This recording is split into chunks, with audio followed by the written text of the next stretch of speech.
Welcome to season 2 of the Evolve podcast.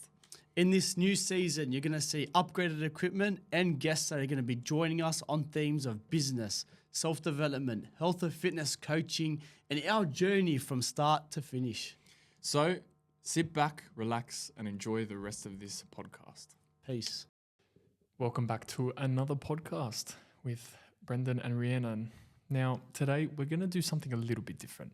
I'm going to be Q&Aing Brendon. Now, we wanted to put something together that was a little bit different, get to know us a little bit more. We did it in the first season, but now we're wanting to sort of just break up the guests that we have and get a little bit more knowledge from us as individuals, running our own business, focusing on physical health and fitness, as well as being personal trainers, self-development, business, and what's the third one? Self-development, business, and our journey on this podcast. So make sure you subscribe, make sure you like, make sure you tell your friends about it, because this one's going to be a funny one. I can tell you right now. Well, I actually feel really honoured to be on this podcast and to be Q&A'd by yourself, Rhiannon. And you know, when I got the call up to be on the Evolve podcast, I was like, wow, those guys want me to be on their podcast? Mad. So now I'm going to dive deep into it straight off the bat. We're going to go into, obviously, your journey as a personal trainer, how that started. We'll get into some fitness questions, some business questions, and then we can just go back and forth with some conversation. So buckle up, because this is going to be a fun one. So you worked out the buttons. That was a good one. Is that the button you would press in that situation? Exactly the button I would press in that situation, yeah. Let me start off with the first question. So where did your love for personal training start? You know what? It did start at a very early age. I was in primary school. That young?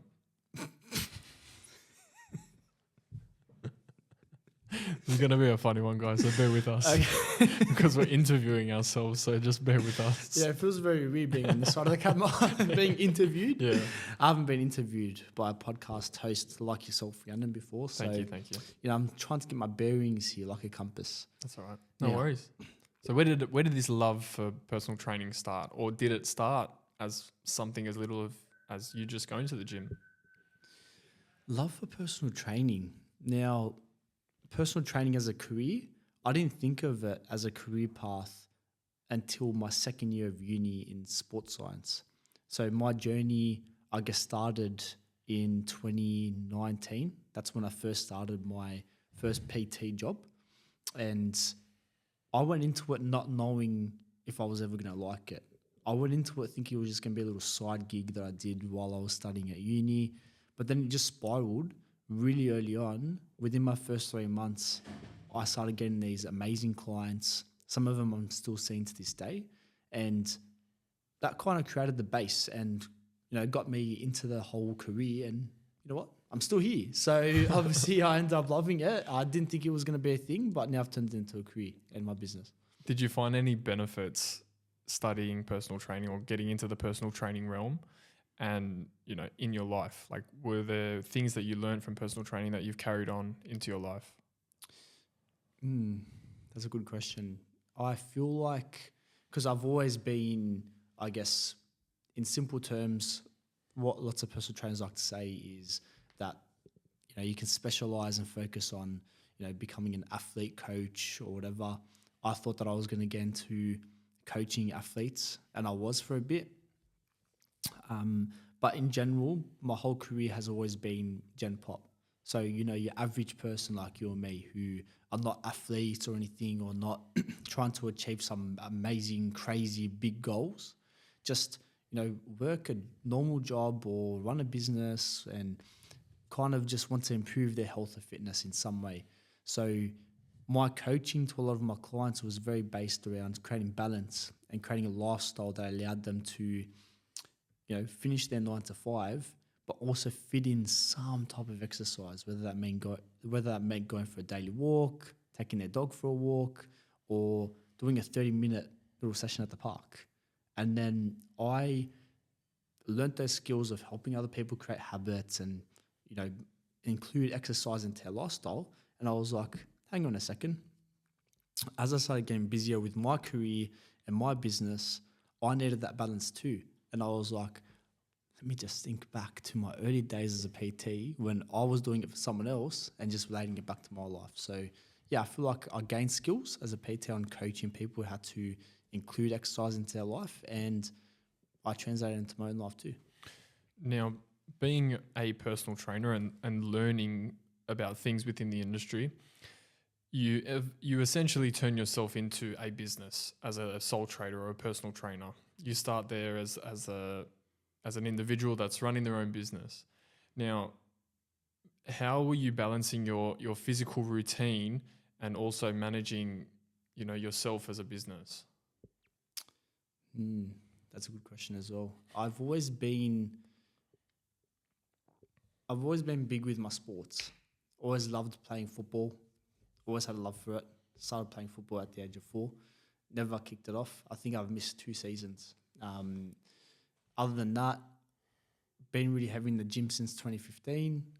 So we're approaching a decade, actually. Next year's going to be a decade since I started training at the gym. And I've been pretty consistent with everything I do. So if I do a new sport, I get pretty consistent with doing that. And right now, on Instagram, I'm classified as a hybrid athlete. I guess if you want to call it that, I think it's a stupid term. But I just like doing multiple things at once, whether it's running, training at the gym, doing powerlifting type training, doing jiu-jitsu, doing soccer. So I do quite a few things, but for me, it's all about creating a balance so then I'm not getting too swayed off when I'm doing those sports. It's not really affecting the other ones and it's not really affecting the rest of my life. And for me, it's all about creating balance to make sure that I'm enjoying my everyday life and enjoying the sports and, perform well in every avenue that I'm taking. Why do you like doing so much? Why do you do so much? Why do I do so much? I don't know. I just love it. I have this like a drive to just do multiple things at once. I can't explain it. I can't explain why I love doing so many different sports, and they always say, and I always teach people, if you want to excel at one thing, do that one thing. If you want to excel at one business venture, only do that business venture. And for us, when we started our business, we came up with all these millions of business ideas. It was only when we started honing in on a couple of things did we actually start seeing success. And that you should always relate that to training too. If I really want to be good at jiu-jitsu, I should only focus on that sport. I shouldn't really be doing this powerlifting and running and all this kind of stuff.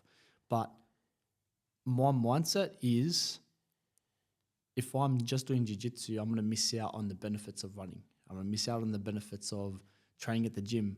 And those are still things that I want to be part of my life because I love them. So I felt like for me, I didn't care about performing at the highest level in any of those sports. I'd rather be average at all of them as long as I'm maintaining a good level for what I want to do. Yeah. And that's what I always try to wrap my head around when I would be speaking to you and you'd be adding something new onto your list. And I'm like, how, why, what are you doing? Why are you doing more? Obviously, doing so much, it gets to your head at a certain point. Did you ever feel yourself getting like overloaded with too much information or too many things? There's this whole burnout thing, right? Where people believe that if you're doing too many things at once, you'll eventually hit a roadblock where we're not robots. We're not able to manage 10,000 things at once. And you always say the whole, 5 priority listing. For me, I've always learned that if you want to be able to do a few things at once, you can't just go 0 to 100. I can't just go from doing nothing, doing no sports at all, to adding 5 sports to my plate. But what I have done is over time, I've always had one or 2 sports at the same time. Then I just introduced one extra. And I didn't go from 0 to adding 5 sessions of that sport straight away. It was more of a linear path where I was adding in day by day, adding in something small, adding in something little, modifying my training. So I've always made modifications to ensure that I'm creating some form of balance with everything. You know, I'm not training 10 hours a day like most athletes would, right? I'm only training maybe 2 to 3 hours a day, which is, you know, it's an upper extremity, but I didn't go from 0 to 3 hours a day. I went from probably, 1 to 2. Then after a few weeks of doing that, I went from 2 to 2.5, and then eventually 3. And then it kind of built that way. So it wasn't a mental, I went from 0 to 3. I went from 0 to 1, then 1 to 2. So it was like more of a progression rather than just a bang straight in your face. So I feel like it was a lot easier for my body and my mind to be able to cope with those changes because I made them more gradual rather than just smack in the face, which a lot of people do. I think from my point of view, I feel like you enjoy how hybrid that you've made your physical life. Like, it's not so much you claiming to be a hybrid athlete, it's more so that you've claimed to love to do different things, which makes it hybrid in a sense. Yeah. Because you can play football, you can do jiu-jitsu, you can go for a run, you can do all these different things, but it doesn't actually classify you as something. It just means that you like to do a lot of things that keep your body fit. Keep my body moving, keep my body fit. I like being able to never be able to say no to something, because I know that, I'll give you an example, right?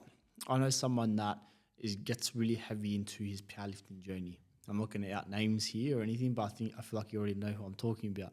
And, props to him. He's doing really well in that career, in that path through powerlifting. He only focuses on that sport. Get him to go for a run with you, or get him to go play a football game. He's probably going to get injured, or he's not going to feel too good because that's not his sport. His body, his system is not built to be able to do that because he's so used to just powerlifting. It's going to be very quick for him to be able to get injured and not be able to do it.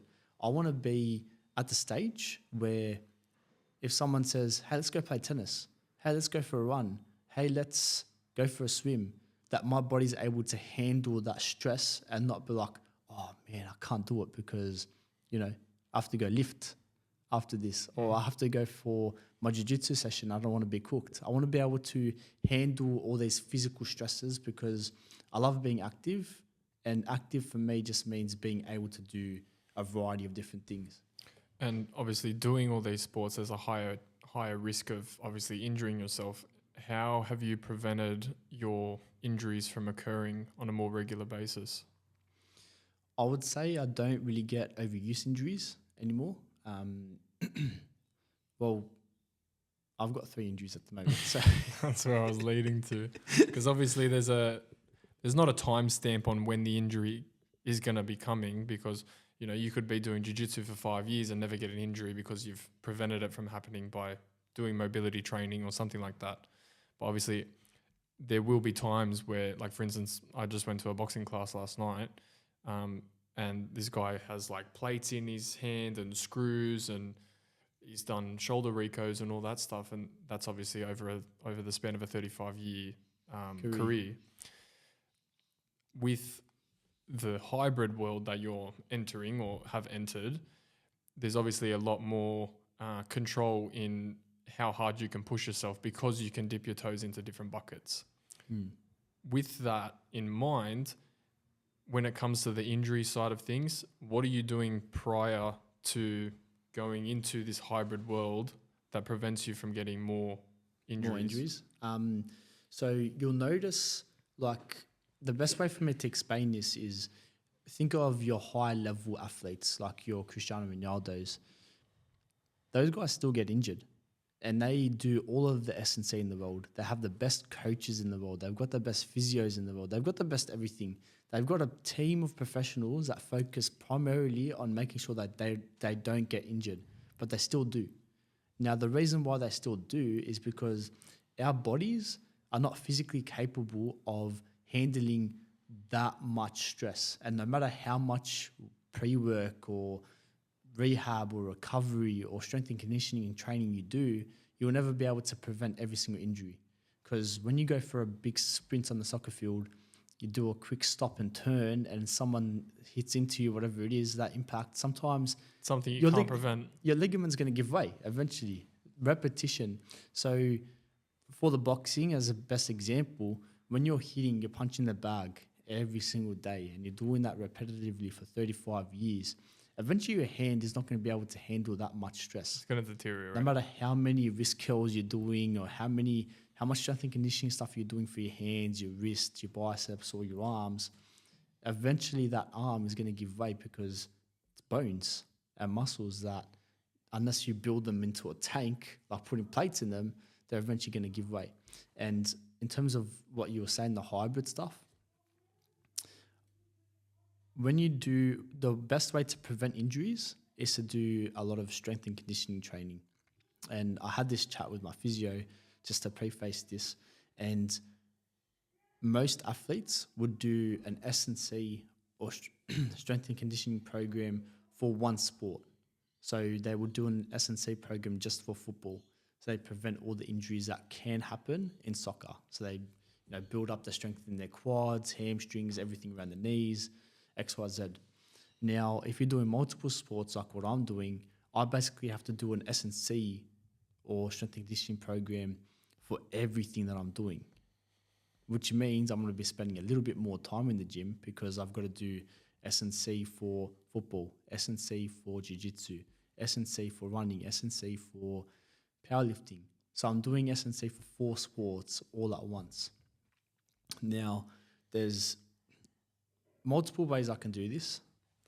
Either I build a big S&C program that kind of incorporates everything, which is kind of what I'm doing, but also making sure that I'm loading everything correctly, so I'm not going too hard in one and not too hard in another one. And I'll go through these phases where I might deload in one sport and then upload in another sport. So I'm going a little bit harder in one sport when I have a comp coming up for that sport, whatever it is, and then deload my others. So I'm always like mix and matching, and my training weeks never look the same.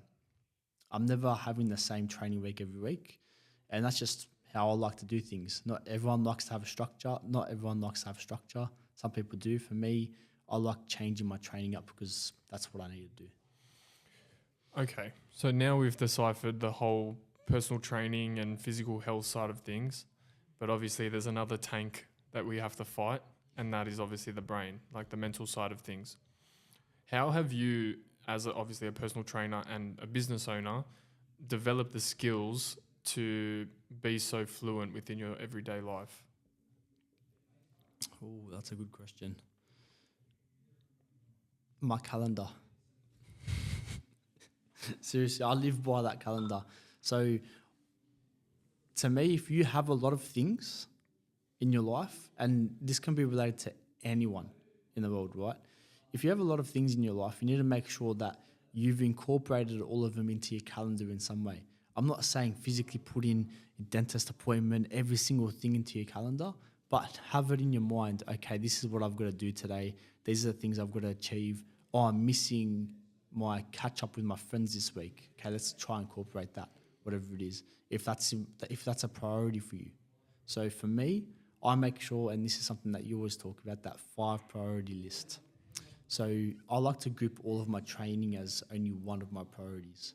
So one priority, whatever it is, I'm not going to say my 5, like what levels they are kind of at, but I've got family, I've got training, I've got my business, can't remember what the other ones were, but essentially I got to make sure that in my week I'm incorporating some aspect of everything into that kind of thing, into that week or into that life. So then I'm balancing everything out and not getting derailed, which is hard sometimes. And I notice that some weeks I miss out on doing one thing, but then next week I'll just make sure that becomes more of a priority. And it's always just this little balancing little lifeboat that I'm always sailing in a way. We, as boys, always talk about resilience as much as we can. And obviously the mental resilience side of things is tough when you run a business because it's not consistent every day. What practices or habits have been instrumental in creating your mental resilience?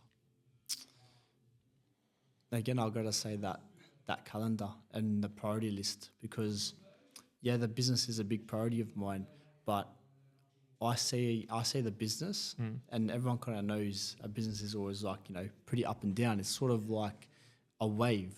And I always like to say to you all the time, like, we're just riding the wave, riding the wave. Boys, There's gonna be periods in the business when you're, you're going down. There's a lot of things going wrong, but then you always have in your head that, okay, it's not good now. What can I do now to make sure that the rise up is going to be higher than the last peak? Then you just keep on rebuilding and keep on trying to essentially make a straight line so then everything is going smooth all the time, or as much as possible, trying to decrease those, big spikes like a stock chart. I've related that to business, but you can essentially relate that to every other aspect of your life. Your training is never going to be completely straight all the time because we're not robots. You're going to have a shit sleep one night. You're not going to perform in your next training session. You might have some random Jimmy's birthday tomorrow night, and when you're going to Jimmy's birthday, you're not going to have time to go to the gym that day. You're going to go shut after work, whatever it is. What, are you going to cry about the fact you missed a gym session? No, because Jimmy's birthday is also a high priority for you. So that's where you got to kind of factor in that every week's not going to be the same. Your mindset has to be like, okay, Jimmy's birthday came up this week. I'll just train the next day, or make sure that, I incorporate more training sessions the following week, whatever it is, when you might not have someone's birthday coming up. I think another big thing that it's just been part of the evolution of life is that when you're running a business and when you're doing several different things, like for instance, we're doing this podcast and we're running the business and we're doing our personal training and we're doing our own training and we're doing our external sports. Unfortunately, in the world that we live in, our brains are taking up a lot of information. So we do need an external source like a schedule or a calendar to assist us in a way. We can't program that in our head. We can't be like, okay, on Saturday we're going to do this, and then you're scrolling through in your brain and yep, on Tuesday we're going to be doing this. You need those external factors. Even if you write it in a book, like that's another way to connect with your brain. With the technology these days, I think it's a little bit more beneficial to have it on our phones or on a laptop that we're working on 24/7. But if you really want to hone in on developing a skill or growing yourself as a person or getting into that gym routine, the way the world is, you've got to have it somewhere, because there's 9 times out of 10, you'll definitely forget it. 100%. And one thing Brendon loves to do is burn the fucking files. Oh, yeah, I'm really good at burning the files. Give us a bit of an insight of what burning the files is to you. Okay. So I've always known that I do this. Like my whole life, I've always been pretty good at this. And I'd say it's like big dad energy, because I'm able to just fall asleep at the drop of a hat. And you noticed it firsthand when we went to Europe last year, where I think I got back to our villa at like 6:30 in the morning. And, I walked into the bedroom and 3 of you were just lying down on the bed, and you're like, oh, Brendon, mate, it's 6:30. We have to leave at 7. I was like, shit, okay, how much time do I have to sleep? Rhiannon was like, 21 minutes. I was like, sweet. Out like a light within seconds. He was done. I was like, give me a pillow. I took the pillow, fell asleep. I was out like a light for that 21 minutes. As soon as the timer went off, boom, awake. I just shoved everything to my suitcase. I think I was one of the first ones out the door as well. You were waiting for the Uber before all of us were ready. I was. And I was the only one that slept as well, which is the funny part. That was a bit off topic, but it goes into what I mean. I've always had, and I feel like I've always had this for a long time, this skill of being able to switch off and be able to switch off from anything. And I feel like there's good and bad that comes out of it, because I've got a really shit memory, and I feel like that's because that's related to why I have a shit memory. It's because I'm always, I finish a day and I can just easily switch off and switch into a different gear. And I feel like I've gained that skill because I've always had multiple things happening in my life. Yeah, well, that relates back to your hybrid self. Like Exactly. you're doing so many different things with training that you have to have it down in your calendar, otherwise you can't remember. Or you do it so many times, like repetitions, where it's just like, all right, I know at 6:30 I've got jits, or I know at 7:30 on Wednesday I've got jits, Exactly. and it just becomes more of a repetition thing. More of a routine. So just give you an idea of something like a day in a life, I guess, of hybrid me is I'll do like 4 PT sessions in the morning, and each one of those PT sessions is a bit different. And every PT would understand this. Like, you know, when you meet a different person, you have to be a little bit of a different personality depending on what coaching style you're going with. After that, I'll go to the gym, and then I've got to switch gears. I'm going from being a coach to coaching myself. You know, that's a whole mindset shift you have to do. But that's something everyone does every day, right? After that, I'll go to the office. I'll probably have my second meal of the day, start working, and in that period of time, that's where I'll be doing, you know, a little bit of sales, starting to get into the rhythm of the day. I'll probably shoot off again to go to a meeting, whether that's a team meeting or a one-to-one meeting or phone call meetings, whatever it is with my team. And then that's another shift from, you know, operations or sales in a business to human resources and taking on, you know, a different persona in a way. Then I'll come back to the office and do a bit of, you know, accounting, Bit of study, bit of this, study, bit of that. you know, studying for a little sales course or studying my nutrition course, which I'm starting very soon.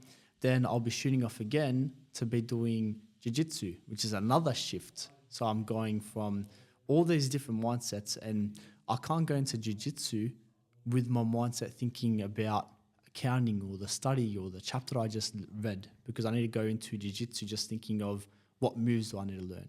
When I'm going from that meeting that I just had with one of the trainers, I can't be thinking about training and coaching a trainer to accounting, because I can't be looking at numbers thinking, that's how you do a PT session, right? You know, you have to like make sure that you did this thing. Okay, that's done now. Now you're going to need to focus on this new thing in a way. That's a good way to look at it, because, you know, you do need to be a bit of a chameleon, as I always say, and change your colours to the different surroundings. Now, very, very last question that I have for you is, obviously, you've told us a lot about how you've dealt with certain situations and you've become this person that is able to change colours. What are the top 5 tips that you would give to someone that is doing multiple things and wants to hone in on being the best version of themselves? Oh, okay. That's a bit of a weird question, because you can't really, if they're doing multiple things at once, I'll have answers for that. But then honing in on being the best version of themselves is a very different topic, because if you want to be the best version of yourself, that would be you prioritizing you. And that would be separate to having multiple things at once. Where I was leading with that question, and I'm glad that you divided it up like that, was because if you as a person aren't focusing on yourself being the best version of you, You can't have multiple things. Exactly right. So what are the top 5 tips to being the best version of you? Full stop. Okay, full stop. So you always talk about having the 5 priority list. And if you want to focus on yourself, then you should be the number 1 on your priority list, which means that you're setting time aside every single day, and it should be your main priority, which means that it should take up your biggest component of your day or your week, whatever that may look like for you, where you're focusing on yourself. And when I say focusing on yourself, I don't mean going to Europe, Kentucky, find yourself kind of type of journey. I mean actually working hard like Ray does. What a stitch up. What I mean by this journey is you're constantly trying to look at your flaws and trying to build yourself up to be the person that you want to be. So you're going to have to actually sit down with yourself. And one of the biggest things and one of the biggest teachings that I can provide someone is think about when you do a math equation. 3,765 times 3,365,300, whatever. Anyway, I think of that equation. Would you be able to do that in your head? No. You wouldn't. So what would you do? Write it down. Write it down, get a calculator out. You'd use something else to get the answer, right? People always think that they can just manage their problems all inside their own head. They're not writing it down. The only way you're going to solve an issue like, I want to work on myself. They're either not writing it down or they're not talking about it. Exactly. How are you going to work on yourself if you're just thinking about it in your head? I need to work on myself. You're not going to get anywhere. Write it down. Okay, what do you want to work on? Do you want to work on building your career? Do you want to work on making more money? Do you want to work on appearing better, having better chat, whatever it might be? Figure out who you are right now, who you want to be, so your goal. So figure out where you are right now, where you want to be, and then what you got to do is find out what that gap is and essentially create some sort of actionable plan to get there and say, okay, I'm only going to become this person if I start putting in these steps. At Jeremy Lee Minor. Little plug. Then start doing those actionable steps and you'll eventually get there. But that's what the self-development journey is. Finding out where you want to be, finding out where you are now, and then finding out what steps you got to take to get there. And close that gap. Close that gap. Brendon, thank you very much. Thanks for being on this podcast. Thank you for inviting me to this podcast. Well, thanks for inviting me to this podcast. I was your guest. Later, guys. Thank you guys for listening to this week's episode of the Evolve podcast with Brendon and Rhiannon. Make sure that you stay tuned for next week's episode. We're going to be dropping one every week. So make sure that you like, comment, and subscribe. And for now, the Evolve podcast. We'll see you soon. And we're out. Ciao.